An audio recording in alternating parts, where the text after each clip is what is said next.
Good morning friends.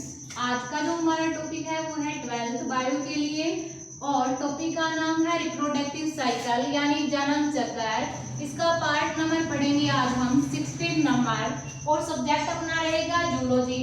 हम पढ़ रहे थे 15 पार्ट के अंदर रिप्रोडक्टिव साइकिल। रिप्रोडक्टिव साइकिल आपको 2 टाइप के बताए गए थे। रिप्रोडक्टिव साइकिल आपको कितने टाइप के बताए गए थे? 2 टाइप के बताए गए थे। First estrus cycle, second menstrual cycle.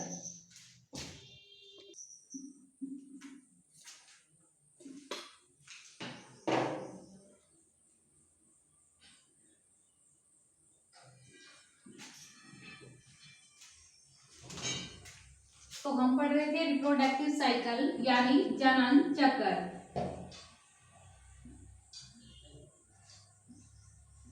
Reproductive cycle यानी जनन चक्र। मैंने आपको रिप्रोडक्टिव साइकिल 2 टाइप के बताए थे। First estrus cycle, estrus cycle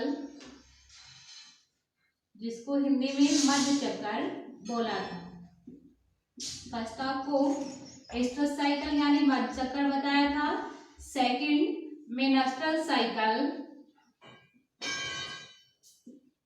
मेनस्ट्रुअल cycle यानी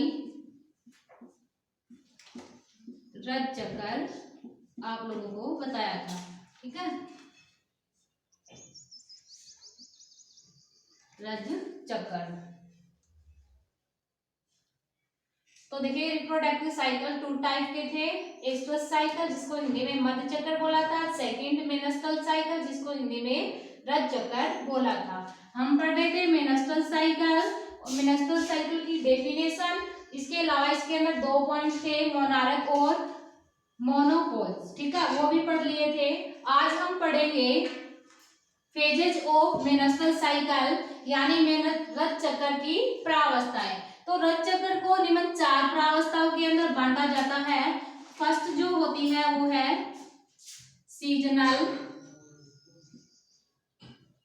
सीजनल या blood secretory, blood secretory phase. Hindi में क्या बोलते हैं इसको? ऋतुस्राव, ऋतुस्राव या रक्तस्राव प्रावस्था।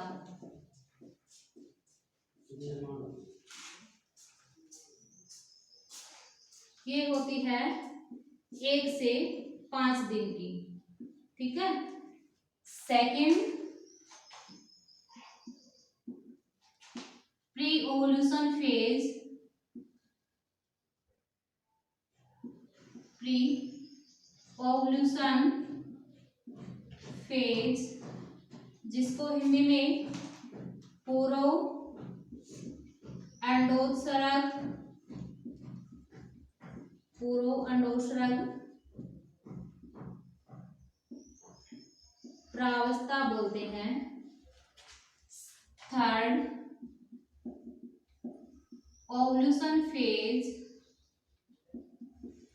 ओवुलेशन फेज जिसको हिंदी में अंडोत्सर्ग प्रावस्था बोलते हैं। प्री ओवुलेशन फेज 6 से 13वें दिन संपन्न होती है और ओवुलेशन फेज मेनस्ट्रुअल साइकिल के 14वें दिन संपन्न होती है। Fourth luteal phase, luteal phase जो हिंदी में क्या बोलते हैं इसको? ल्यूटियल प्रावस्था जो कि मेनस्ट्रुअल साइकिल के 15वें से 28वें दिन क्या होती है, संपन्न होती है। तो इस प्रकार इन चारों प्रावस्थाओं को आपको याद रखना है। फर्स्ट सीजनल या ब्लड सिक्रेटरी फेज, जिसको हिंदी में ऋतुस्राव या रक्तस्राव प्रावस्था बोलते हैं, ये 1 से 5 दिन की होती है। सेकंड प्री ओव्यूलेशन फेज यानी पूर्व अंडोत्सर्ग प्रावस्था, जो 6 से 13वें दिन संपन्न होती है। और थर्ड है ओव्यूलेशन फेज, जिसको अंडोत्सर्ग प्रावस्था बोलते हैं, ये मेंस्ट्रुअल साइकिल के 14वें दिन संपन्न होती है। और फोर्थ है ल्यूटियल फेज, जिसको ल्यूटियल प्रावस्था बोलते हैं, ये मेंस्ट्रुअल साइकिल के 15वें से 28वें दिन संपन्न होती है। अब देखिएगा, हम इसको एक एक करके पढ़ेंगे। सीजनल या ब्लड सिक्रेटरी फेज, जिसको हिंदी में क्या बोलते हैं, ऋतुस्राव या रक्तस्राव प्रावस्था। ऋतुस्राव या रक्तस्राव अवस्था मेंस्ट्रुअल साइकिल की 1 से 5 दिन की क्या होती है, प्रावस्था होती है। ठीक है, इस दौरान क्या होता है कि जो कार्पस ल्यूटियम है, जो कार्पस ल्यूटियम होती है वो निष्क्रिय हो जाती है। कार्पस ल्यूटियम क्या होती है, क्या हो जाती है, निष्क्रिय हो जाती है। कहने का मीन ये है कि कार्पस ल्यूटियम जैसे ही कार्पस एल्बिकन्स में चेंज हुई, तो कार्पस ल्यूटियम के कार्पस एल्बिकन्स में, कार्पस ल्यूटियम के कार्पस एल्बिकन्स में चेंज होने के कारण एस्ट्रोजन और प्रोजेस्टेरोन, एस्ट्रोजन इसके अलावा प्रोजेस्टेरोन, प्रोजेस्टेरोन हार्मोन की मात्रा क्या हो जाती है, कम हो जाती है। सीजनल ब्लड सिक्रेटरी फेज 1 से 5 दिन तक संपन्न होती है। इस दौरान कार्पस ल्यूटियम कार्पस एल्बिकन्स में चेंज हो जाती है, जिसके कारण एस्ट्रोजन प्रोजेस्टेरोन हार्मोन की मात्रा क्या हो जाती है, कम हो जाती है। एस्ट्रोजन प्रोजेस्टेरोन हार्मोन की मात्रा कम हो जाएगी। आप लोगों ने यूट्रियस की स्ट्रक्चर पढ़ी थी, और उसके अंदर आप लोगों ने पढ़ा था कि यूट्रियस का आंतरिक स्तर, जिसको क्या बोला था हमने, एंडोमेट्रियम, आंतरिक स्तर को क्या बोला था, एंडोमेट्रियम। ठीक है, एंडोमेट्रियम बोला था। एंडोमेट्रियम लेयर या एंडोमेट्रियम स्तर 2 लेयरों से मिलकर बना था। फर्स्ट स्ट्रेटम बेसिलिस थी, सेकंड स्ट्रेटम फंक्शनलिस थी। तो इस दौरान क्या होता है कि कार्पस ल्यूटियम के कार्पस एल्बिकन्स में चेंज होने के कारण एस्ट्रोजन और प्रोजेस्टेरोन की मात्रा कम हो जाती है। जैसे एस्ट्रोजन और प्रोजेस्टेरोन की मात्रा कम होती है, वैसे इस एंडोमेट्रियम का स्ट्रेटम फंक्शनलिस लेयर, स्ट्रेटम फंक्शनलिस जो लेयर होती है, स्ट्रेटम फंक्शनलिस जो लेयर होती है वो टूट जाती है। इस स्ट्रेटम फंक्शनलिस लेयर के टूटने के कारण वहां पे पाई जाने वाली जो रक्त वाहिनियां होती है वो भी क्या हो जाती है, क्षतिग्रस्त हो जाती है। इसी के साथ इस एस्ट्रोजन प्रोजेस्टेरोन हार्मोन की कमी के कारण फेलोपियन ट्यूब की म्यूकस झिल्ली भी क्या हो जाती है, टूट जाती है। फेलोपियन ट्यूब की म्यूकस झिल्ली भी क्या हो जाती है, टूट जाती है। इन सभी का जो मलबा होता है वो गर्भाशय की गुहा के अंदर क्या हो जाता है, इकट्ठा हो जाता है। ये जो मलबा होता है वो किसके अंदर इकट्ठा हो जाता है, गर्भाशय की गुहा के अंदर इकट्ठा हो जाता है, जिसको योनि मार्ग से लगभग 1 से 5 दिन तक बॉडी से बाहर निकाला जाता है। ये सारे के सारे चेंजेस सीजनल या ब्लड सिक्रेटरी फेज के अंदर ही संपन्न होते हैं। सेकंड हम बात करते हैं ओव्यूलेशन प्री ओव्यूलेशन फेज यानी पूर्व अंडोत्सर्ग प्रावस्था। देखिएगा, प्री का मीन होता है पहले, प्री का मीन क्या होता है, पहले, प्री का मीन क्या होगा, पहले होगा। यानी ऐसी प्रावस्था जो कि अंडोत्सर्ग प्रावस्था से पहले संपन्न होती है क्या कहलाती है, पूर्व अंडोत्सर्ग प्रावस्था कहलाती है। पूर्व अंडोत्सर्ग प्रावस्था होती है वो रज चक्र के 6 से 13वें दिन संपन्न होती है। पूर्व अंडोत्सर्ग प्रावस्था रज चक्र के 6 से 13वें दिन क्या होती है, संपन्न होती है।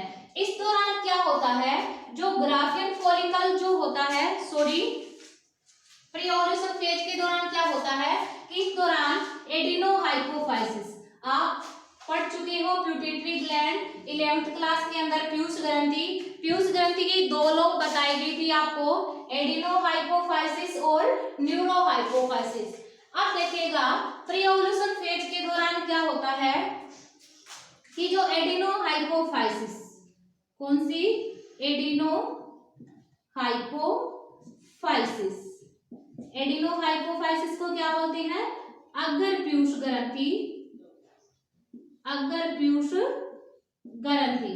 इस एडिनोहाइपोफाइसिस के द्वारा एफएसएच हार्मोन का क्या किया जाता है, स्रावण किया जाता है। एफएसएच की फुल फॉर्म क्या होती है,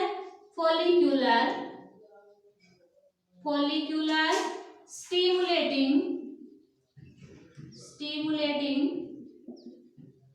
हार्मोन।